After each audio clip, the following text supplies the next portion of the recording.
ka-channel, bibisitahin po natin ng aking garden.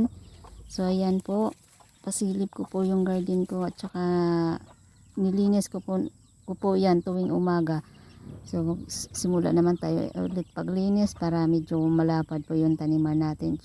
At saka pagdating po ng tag-ulan, pwede natin taniman po ng kamuting kahoy, mga kamuti, sitaw, tsaka yung gabi po. Taniman ko po yan habang wala naman kong ginagawa. Tuwing umaga ko lang po yan nililinis.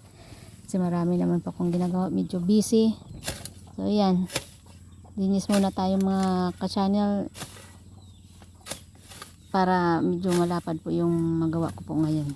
Thank you po sa bye-bye ng aking mga videos at sa mga nag-subscribe po sa akin. Maraming salamat po. Thank you po sa inyong lahat.